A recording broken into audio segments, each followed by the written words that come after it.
自2022年俄乌冲突发生，不知不觉已进入第3个年头。面对欧美史无前例的制裁，俄罗斯经济表现如何，成了世人关注的焦点。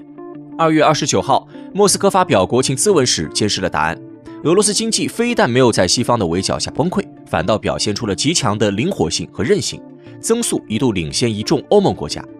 普京更是充满信心地表示，俄罗斯正在向世界第4大经济体迈进。是俄罗斯强行撑面子说假话，还是其经济真的发展了？从俄罗斯近2年的经济数据表现来看，普京的信心并非毫无根据。2023年，俄罗斯经济总量来到171.04万亿卢布， GDP 增长率达到 3.6%， 这是俄罗斯经济增长近10年以来除2021年以外的最高值。与欧美一众国家相比，俄经济涨幅明显。美国商务部2月28号数据显示，2023年美 GDP 增长率为 2.5%。欧盟方面的数据则表明，2023年欧元区全年经济增速仅为 0.5%。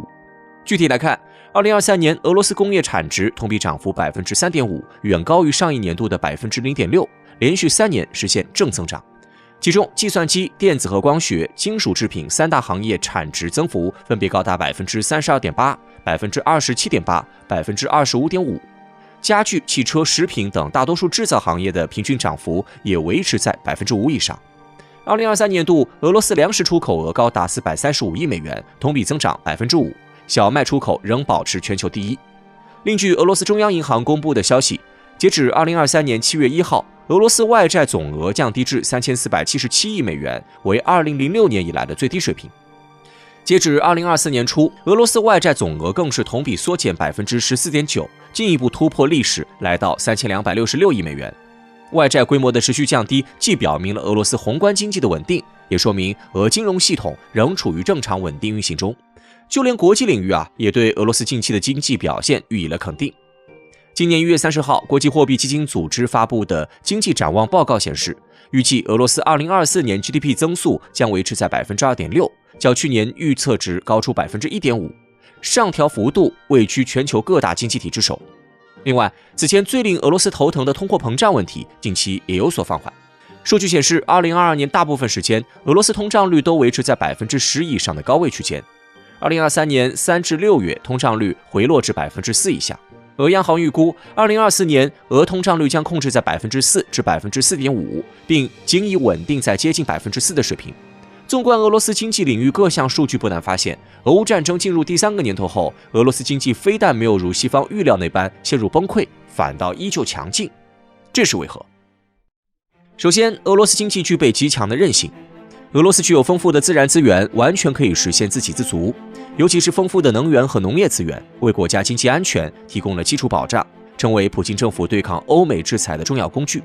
同时，俄罗斯人口规模 1.6 亿，是一个能够实现自我循环的大市场，再加上十分完整的工业体系和国民经济体系，因此俄罗斯经济即便面临西方的围剿，也不会出现剧烈波动。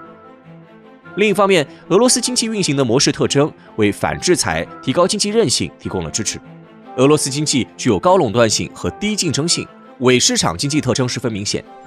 高度垄断性意味着少数几家巨型头部企业几乎掌控俄罗斯所有行业，这为抵御制裁冲击提供了条件。伪开放性意味着外国资本在俄投资规模并不大，外资撤离对俄经济实体冲击有限。另外，俄罗斯经济属于后工业化经济，第3产业占据 GDP 的比重一度高达 65%。这类经济结构并不是建立在第2产业的高劳动生产率，而是立足于市场对投资品和最终消费品的进口依赖，消费露出规模巨大。而西方对俄罗斯的制裁，恰恰为俄罗斯本土消费产品和投资产品的增长创造了条件。在这种经济环境下，俄罗斯国内的消费和投资规模迅速壮大，并完美对冲了欧美撤资、制裁所产生的经济缺口。比如，工业部门的投资和产出增长成为逆转俄罗斯经济颓势的主要动力。2022年，俄罗斯固定资产投资同比增长 4.6%。2023年23季度固定资产投资同比分别增长 12.6%、13.3%。投资的快速增长提高了经济总积累率，全年总积累比重累积至 23.4%， 成为助推经济增长的重要动力。其中，以加工制造业为代表的工业部门做出了最重要的贡献。2023年1至9月，俄罗斯工业制品增长率超过 3%， 传统制造业同比增长 7%， 工程行业同比增长超过 22%。计算机、电气设备、光学产品等各种行业均出现了超过2位数的增长。再比如军工及相关产业对投资增长的助推，以及后续向其他制造业的扩散。2023年11月21号，俄政府表示，对乌军事行动以来，俄制火箭炮、精准制导武器、无人机等武器交付量成倍增长。这意味着国防军工及相关产业正在成为俄罗斯投资和制造业增长的加速器。虽然有报道显示俄国防订单数量自2023年4月以来出现下降，由国防订单推动的加工业增长阶段也在2023年5月基本结束。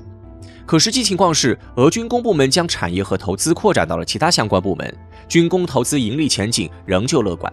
总体看来，俄罗斯经济拥有较强的抗外部干扰性和韧性，这是面对西方全面打压，俄罗斯经济不退反进的根本因素。而除了俄罗斯经济自身的强韧性之外，保证其经济不崩的另一关键是普京政府一系列行之有效的应对方案。自欧美宣布对俄制裁后，俄国内金融市场立刻出现剧烈震荡，卢布汇率大幅贬值，国内股市暴跌，导致俄罗斯央行不得不紧急宣布休市5天。面对西方世界的全方位封锁，俄罗斯立刻启动系统性反制裁措施。第一步，俄罗斯通过大幅提高基准利率，加强外汇管制，成功将卢布汇率稳定下来。俄央行先是将基准利率从 9.5% 提高到 20%， 以减少外部货币挤兑压力。接着将黄金与卢布挂钩，并把价格固定在5000卢布每克，同时强迫实行外汇结算，俄出口企业所得外汇的80%必须强制结汇。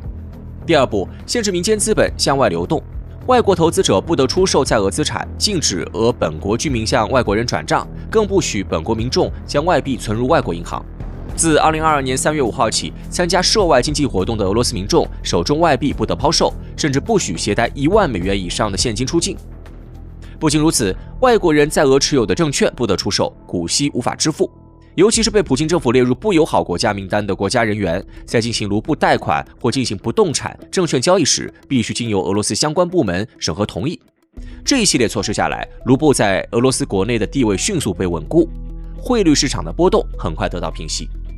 针对西方世界冻结俄罗斯境外资产的情况，普京签署总统法令，规定俄罗斯公司在外证券交易市场的存托凭证退市，并终止在外国股市的运作与流通，将在外国股市中的存托凭证转换为俄证券市场股票。据悉，该法令一经推广，直接影响了包括俄罗斯天然气工业股份公司、俄罗斯国际航空、俄罗斯联邦储蓄银行在内的27家各行各业巨头，涉及总投资价值5万亿美元。如此巨量投资额的转出，极大增加了俄罗斯国内证券交易的成交量，并形成单一稳定定价机制，避免西方国家利用俄罗斯在外资产对俄进行经济攻击。至于对俄经济影响最大的被踢出 SWIFT 系统，俄罗斯也很快利用金融信息传输系统以对冲其影响。金融信息传输系统的构建保证了俄罗斯金融基础设施的正常运作。该系统2017年开始运作。俄乌战争爆发前并不显眼，但战争来临后，用户迅速增加，目前已吸纳全球400多家用户，包括俄罗斯、德国等多国23家投资银行的加入。目前 SPFS 正在积极吸纳中国的加入，考虑通过人民币跨境支付系统展开两国贸易。这一替代性金融基础设施的构建，帮助俄罗斯大大缓解了欧美制裁对国内支付体系的不利影响。除此之外，普京政府还采取了一系列措施，如要求优先使用卢布结算能源产品，通过注资释放金融市场流动性，采取宏观措施降低制裁带给企业的影响，等等等等。这些举措的共同作用下，本就韧性十足的俄罗斯经济愈发稳步向前。在西方世界的2年多的联手制裁下，俄罗斯经济非但未显疲态，反倒一度创造历史 ，GDP 增长率甩开一众西方国家。背后的缘由，归根结底是俄罗斯经济自然属性太强。在各类资源完全自给自足，经济市场几乎实现自我循环的背景下，外部经济的打压和制裁就无法从根本上动摇其经济稳定性。再加上一系列针锋相对的反制裁举措，西方世界的制裁自然被对冲掉。